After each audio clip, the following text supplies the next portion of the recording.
तो last class में मैंने आपको एटम वाला चैप्टर जो है डिटेल में डिस्क्राइब किया था, जिसमें मैंने bore atomic model, orbital radius, orbital velocity, kinetic energy, potential energy, total energy, wave number, energy level diagram, ये सब बताया था, जिसमें लाइमन, बामर, पास्चर, ब्रैकेट सीरीजेस ड्रॉ की थी। ठीक है, बोर्ड लेवल पे ये सारी चीज़ें मैंने आपको बताई थी। कुछ पॉइंट्स हम इसमें और ऐड करना चाहेंगे जो जेईई मेंस या नीट लेवल पे हैं, तो आप लिख सकते हैं। इन फार्मूलेस के अलावा जो और ऐड कर सकते हैं वो है एंगुलर वेलोसिटी या एंगुलर फ्रीक्वेंसी। लिखो बच्चों, radius, velocity, energy, kinetic energy, potential energy, wave number के अलावा एंगुलर वेलोसिटी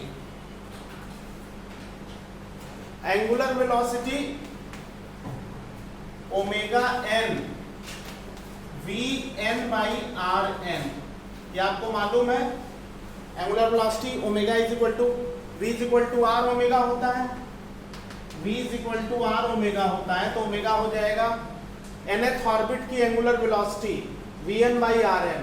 vn क्या बताया था? z by n into v naught, z by n into v naught, और आर एन क्या बताया था? n square by z into r naught. V naught की क्या वैल्यू है? वी नॉट की वैल्यू क्या बताई थी बोर वेलोसिटी की? 2.1 10 टू दी पावर 6 मीटर पर सेकेंड। आर नॉट यानी बोर रेडियस की क्या वैल्यू बताई थी? 0.53 एंगस्ट्रॉम। तो अगर हम Vn और Rn की जगह ये रखें तो क्या हो जाएगा बच्चों? ये हो जाएगा z square by n cube v naught by r naught. और अगर v naught by r naught है, तुम्हारे पास formula v is equal to r omega है, तो यहाँ पे v बाई आर ओमेगा हो जाएगा, यानी ओमेगा n होगा z square by n cube into omega naught. मतलब इसका मतलब ये हुआ कि बोर ऑर्बिट में, nth ऑर्बिट में इलेक्ट्रॉन की angular frequency z square by n cube into omega naught होगी, जहां पे ओमेगा नॉट क्या है? ओमेगा नॉट है इलेक्ट्रॉन की एंगुलर फ्रीक्वेंसी या एंगुलर वेलोसिटी बोर ऑर्बिट में। किस ऑर्बिट में? बोर ऑर्बिट में। तो अगर हम ओमेगा नॉट की वैल्यू निकालें तो ये v naught by r naught होगा या नहीं होगा? तो v naught by r naught, v naught कितना है? 2 into 10 to the power 6। R naught कितना है? आर नॉट है 0.53 10 टू दी पावर -10। अब इसको सॉल्व कर लो बच्चों, तो ओमेगा नॉट आ जाएगा। कितना आएगा? इसको अगर सॉल्व कर लें तो ओमेगा नॉट आ जाएगा, यानी बोर्स एंगुलर फ्रीक्वेंसी आ जाएगी, बोर्स एंगुलर वेलोसिटी आ जाएगी। कितनी आएगी? अगर इसको डिवाइड करते हैं तो बोर्स एंगुलर फ्रीक्वेंसी कितनी आ जाएगी? इसको सॉल्व करके बताओ। लगभग 4 into 10 to the power 16 radian per second. ये बोर एंगुलर फ्रीक्वेंसी, यानी बोर ऑर्बिट में इलेक्ट्रॉन की एंगुलर वेलोसिटी है। तो अगर ये वैल्यू है तो इसको आप यहां रख सकते हो ओमेगा एन। ये अप्रॉक्सीमेटली ये वैल्यू है, लगभग बराबर है। ये वैल्यू अगर आप रखते हो तो ये आ जाएगा 4 into 10 to the power 16 z square by n cube, this much radian per second. और इससे आप किसी भी एटम की किसी भी ऑर्बिट में इलेक्ट्रॉन की एंगुलर वेलोसिटी तुरंत निकाल सकते हैं within 1 minute.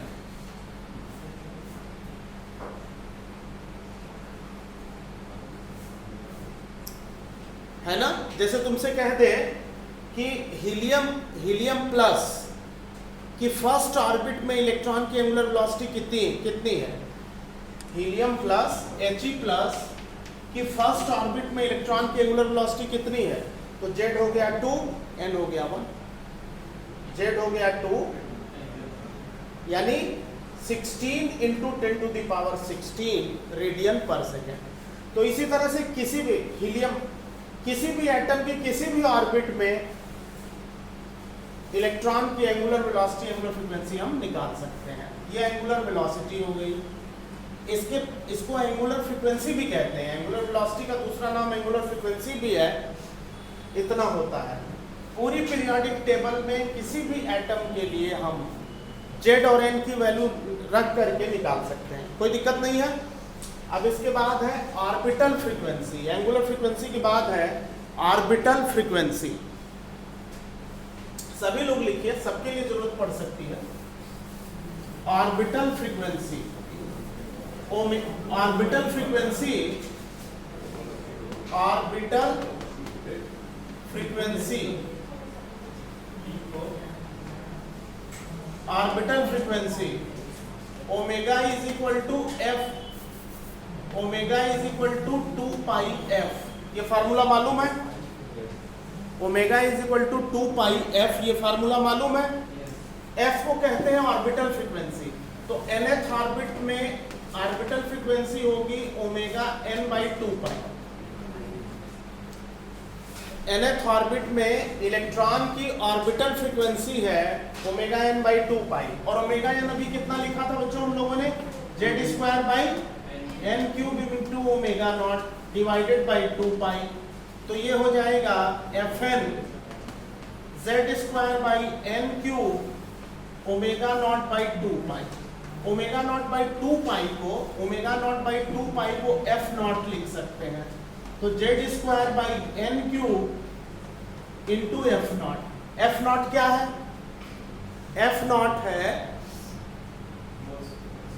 Frequency of electron in Bohr orbit. Frequency of electron in Bohr orbit.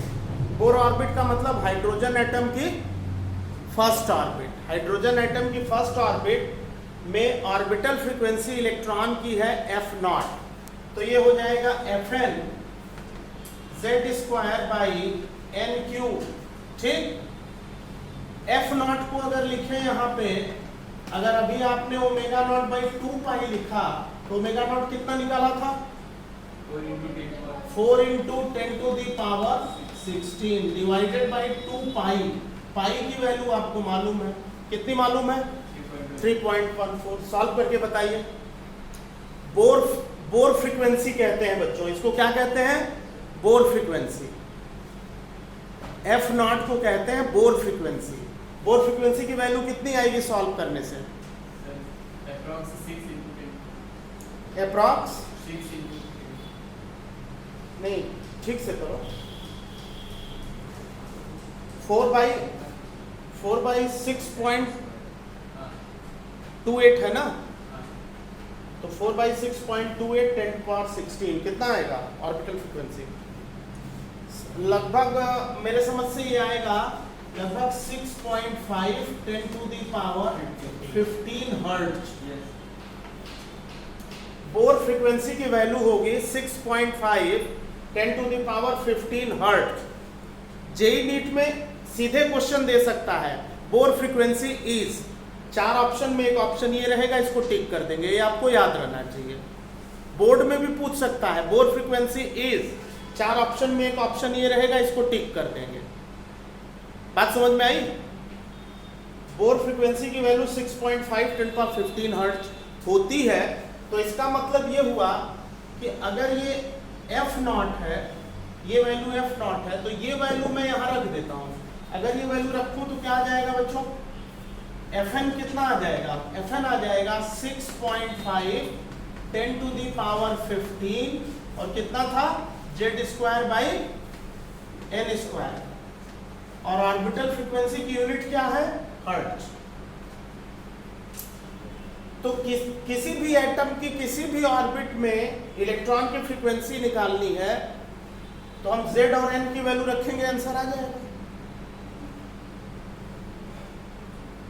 Lithium double plus की सेकेंड ऑर्बिट में कितनी फ्रीक्वेंसी है? Z कितना लेंगे? लिथियम डबल प्लस की सेकेंड ऑर्बिट में कितनी फ्रीक्वेंसी है? जेड कितना रखेंगे? 3। और कौन सी ऑर्बिट है? 2 रख देंगे, आंसर आ जाएगा। कोई दिक्कत? किसी भी एटम की किसी भी ऑर्बिट में आपको निकालना है, 1 मिनट में आंसर आ जाएगा। Is this clear?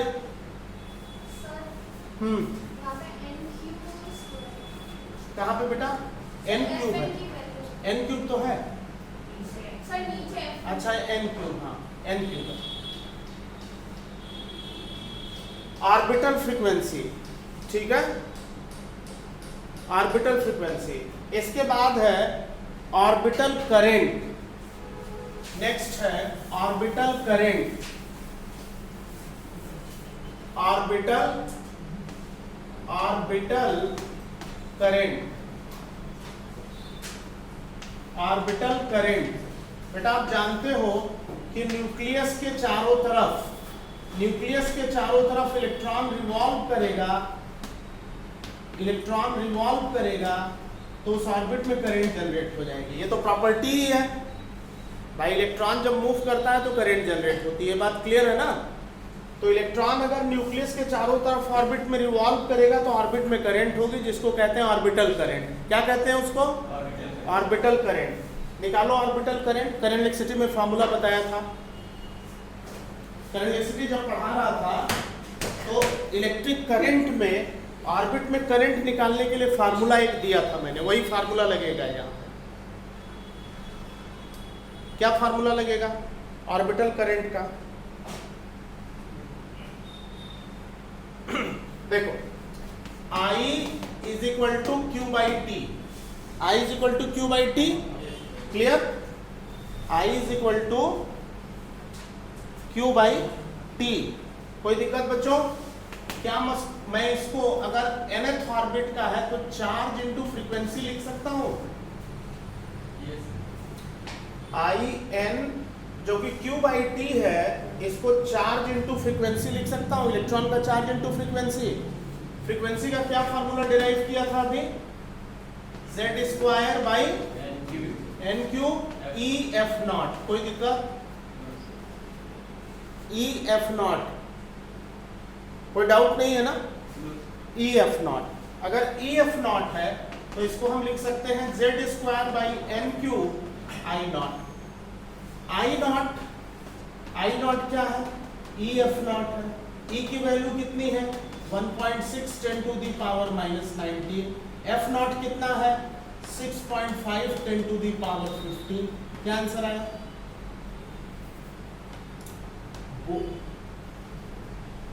Bore orbit में करंट कितनी जनरेट होगी, ये अगर आपको निकालनी हो तो कितनी वैल्यू आएगी? है मल्टीप्लाई करके बताओ। बोर ऑर्बिट में इलेक्ट्रिक करंट कितनी होगी ये आपको बताना है। कितना आएगा? सॉल्व करेंगे इसको तो इन दोनों को मल्टीप्लाई कर दो, इन दोनों को मल्टीप्लाई कर दो, आंसर आ जाएगा। कितना होगा?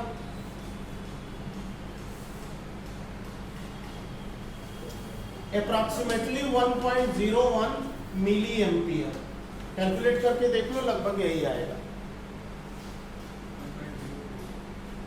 ठीक है, कोई दिक्कत नहीं, इतना ले सकते हैं। ठीक, मिली एम्पियर।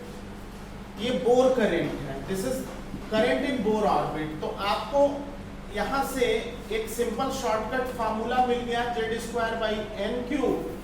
हम ऐसा करते हैं 1.01 z square by n cube milli ampere लिख देते हैं बच्चों। अब आपको किसी भी एटम की किसी ऑर्बिट में चाहिए करंट, जेड की वैल्यू एन की वैल्यू रखो, करंट आ जाएगी। 30 सेकेंड में आंसर होगा। Is this clear?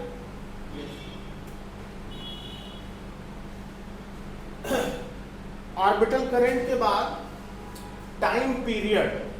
Orbital current के बाद है टाइम पीरियड। ये नोट कर लिया है? ऑर्बिटल करंट नोट कर लिया? Time period, time period, time period, time period. देखो बच्चों, टाइम पीरियड nth ऑर्बिट में 1/fn होगी। कोई दिक्कत? nth ऑर्बिट में टाइम पीरियड 1/fn होगा, और fn कितना था बच्चों, z²/n²। तो इसको हम लिख सकते हैं n³ z²/n³, तो n³/z² 1/f0। इसको लिख सकते हैं बच्चों n³/z² t0। This is Tn। Any doubt? Any doubt? Clear? T0, where T0 is time period of Bohr orbit. Time period of which orbit? Bohr orbit. अगर हम 1/f0 लिखें बच्चों, तो f0 की क्या वैल्यू थी? 6.5 × 10⁻15। सॉल्व करके बताओ T0 कितना आएगा। बोर ऑर्बिट में इलेक्ट्रॉन का टाइम पीरियड कितना होगा? इलेक्ट्रॉन का टाइम पीरियड कितना होगा? कितना होगा बच्चों? अप्रॉक्सीमेटली 1.5 × 10⁻16 सेकेंड, यही होगा ना? 1.5 × 10⁻16 सेकेंड। बोर ऑर्बिट में इलेक्ट्रॉन का टाइम पीरियड, यानी वन रेवोल्यूशन में time period means time of one revolution is this much.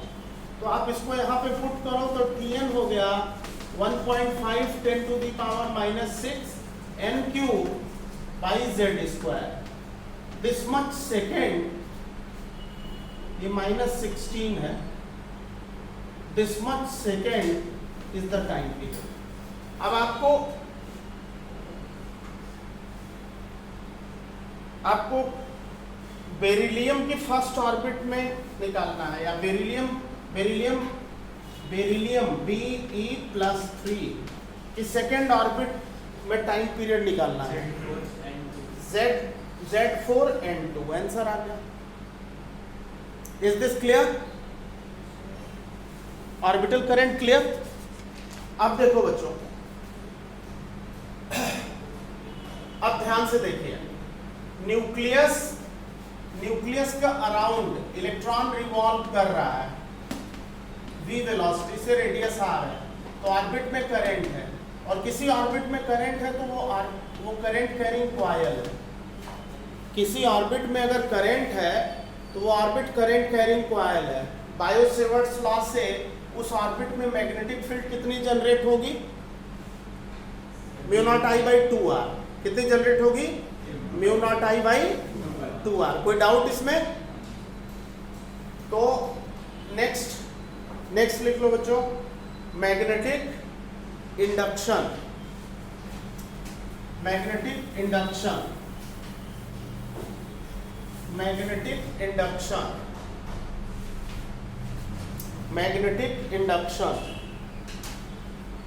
देखो बेटा, ये ऑर्बिट है और ये न्यूक्लियस है।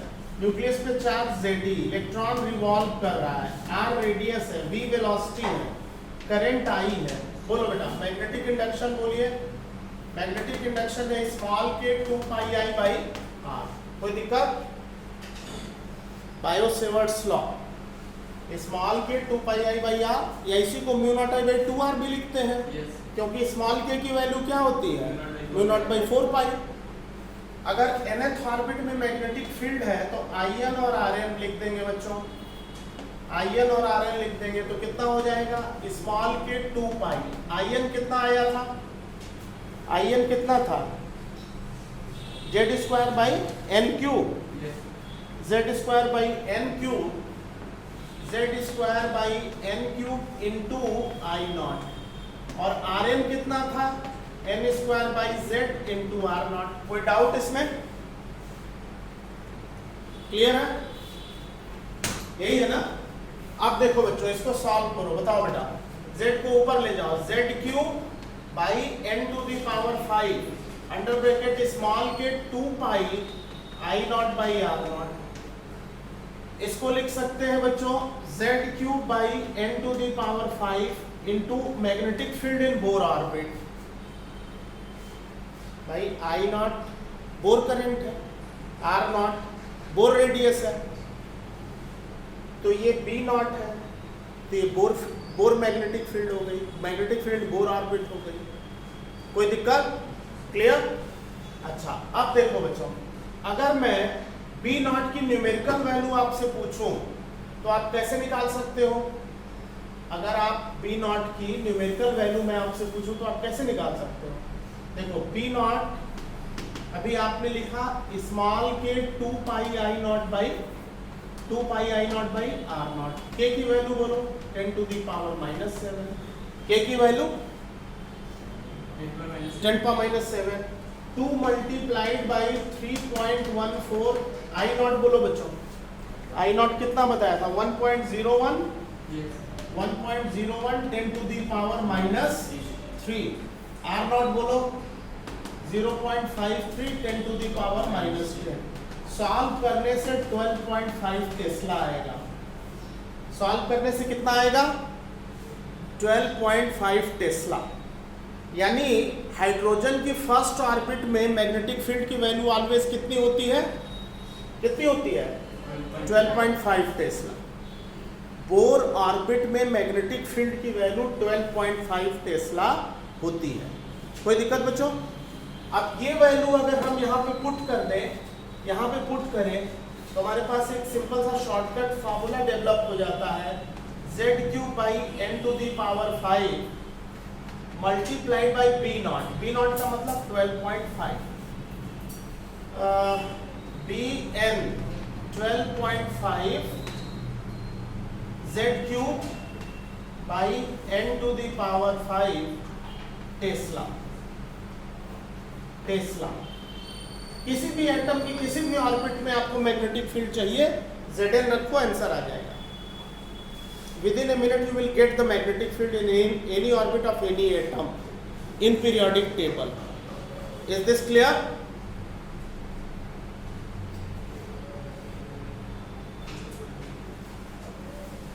क्लियर बच्चों? इसके बाद है मैग्नेटिक मूवमेंट।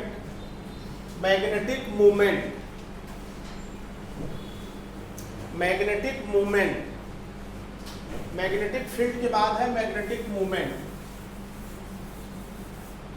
मैग्नेटिक मूवमेंट का फार्मूला I इंटू ए बताया था। सर क्वाइल का मैग्नेटिक मूवमेंट I इंटू ए होता है, ये बात मैंने आपको बताई थी।